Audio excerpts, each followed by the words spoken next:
हम बात करने वाले हैं कृषि इनपुट अनुदान के बारे में। दोस्तों, रबी फसल कृषि इनपुट अनुदान जो असमय बारिश और ओलावृष्टि के कारण फसल क्षति हुआ था उसके लिए जो ऑनलाइन आवेदन हो रहा था, आज के इस वीडियो में उसी के ऊपर बात करने वाले। दोस्तों, उसका जो है तारीख बढ़ा दिया गया, यानी उसका जो है आवेदन करने का लास्ट डेट बढ़ा दिया गया है। तो यहाँ पे आवेदन करने का लास्ट डेट क्या होने वाला है, साथ में दोस्तों यहाँ पे जो है बहुत सारे जिले का नाम और भी जुड़ने वाला है, जिसमें कि अभी हाल फिलहाल में बारिश हुआ है, तो उन जिले का भी नाम यहाँ पे जुड़ेगा। तो क्या है पूरी खबर, आज की इस वीडियो में डिटेल के साथ इसी के ऊपर बात करने वाले हैं। उससे पहले अगर आपने हमारे चैनल को सब्सक्राइब नहीं किया है तो नीचे रेड कलर के सब्सक्राइब बटन को दबाकर हमारे चैनल को सब्सक्राइब कीजिए, लाइक कीजिए इस वीडियो को और जितना उसके शेयर कीजिए ताकि और भी लोगों को जानकारी मिल सके। चलिए शुरू करते हैं अपना आज का ये वीडियो। दोस्तों, असमय बारिश और ओलावृष्टि के कारण जो भी फसल क्षति हुआ था रबी फसल, तो यहाँ पे जो है उसके लिए ऑनलाइन आवेदन लिया जाता था। दोस्तों, यहाँ पे ऑनलाइन आवेदन करने की लास्ट डेट था 18 अप्रैल जो है इसका लास्ट डेट था, लेकिन इसको बढ़ाकर 20 अप्रैल कर दिया गया था। लेकिन दोस्तों, यहाँ पे जो है अभी भी बहुत सारे जो है आवेदन नहीं किए गए थे, बहुत सारे किसानों के द्वारा आवेदन नहीं हुआ था, तो इसका जो है डेट बढ़ाकर 30 तारीख तक कर दिया गया। यहाँ पे जो है फिलहाल बताया जा रहा है कि 1 सप्ताह तक किया गया है, लेकिन दोस्तों इसका डेट जो है 30 तारीख तक बढ़ा दिया गया है।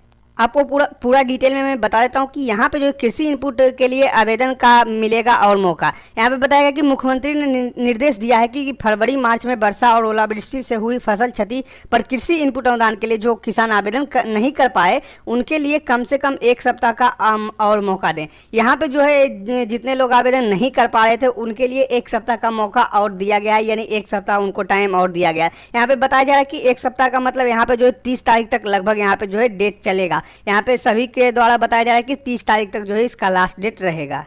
दोस्तों, यहाँ पे जो सबसे बड़ी खबर है वो ये है कि यहाँ पे जो बताया गया यह भी कहा गया कि पिछले 3-4 दिनों में भी कुछ जिलों में वर्षा ओलावृष्टि से फसल की क्षति हुई है। इस क्षति का भी सर्वेक्षण जल्दी से जल्दी कराएं ताकि किसानों को लाभ मिल सके।